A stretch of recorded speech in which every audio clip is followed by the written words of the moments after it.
Are you looking to opt for a psychology course after completing your 12th? So, most important thing यहाँ पर क्या है कि आपको जो है बैचलर ऑफ आर्ट्स साइकोलॉजी में और बैचलर ऑफ साइंस साइकोलॉजी के अंदर डिफरेंस पता होना चाहिए, बिकॉज ये दोनों जो है ये बिल्कुल भी सेम नहीं है और इनके जो पर्सपेक्टिव्स हैं जहां पे आप स्टडी करोगे, इनके जो करियर ऑप्शंस हैं वो भी बहुत ज्यादा एक दूसरे से डिफरेंस में है। सो सबसे पहले अगर हम बात करें bachelor of arts in psychology की, तो आर्ट्स जो है that is considered as a humanities subject and it basically looks at the psychology from the society point of view.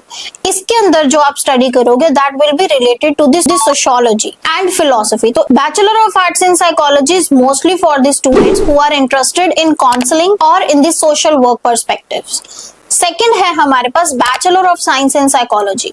Bachelor of science की बात करें तो यहाँ पे इस सब्जेक्ट के अंदर जो है आप स्टडी करोगे that will be related to the scientific facts. इसके अंदर जो आप एलिमेंट स्टडी करोगे that will be of the biology, lab work, data statics and everything it will be included along with the psychology. It is basically for the students who are interested in the clinical psychology, neuroscience और research related careers.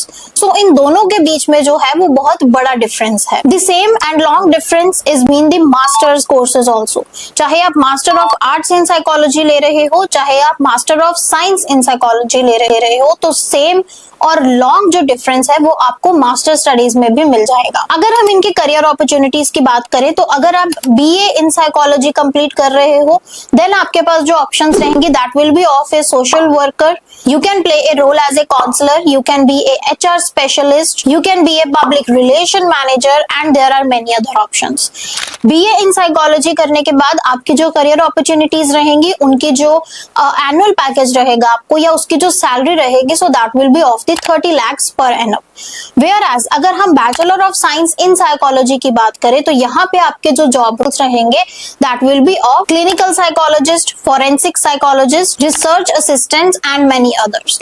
यहाँ के अगर salary package की बात करें तो यहाँ से आपका 35 to 40 lakhs पर एनम तक से आपका पैकेज जो है वो स्टार्ट हो सकता है। So it's not just about the course, it's about your career. सो आपको जो है ये चीज वाइजली सिलेक्ट करनी पड़ेगी that you have to go for BA in psychology और for the B science in psychology. For more information you can contact on the below numbers. Thank you so much.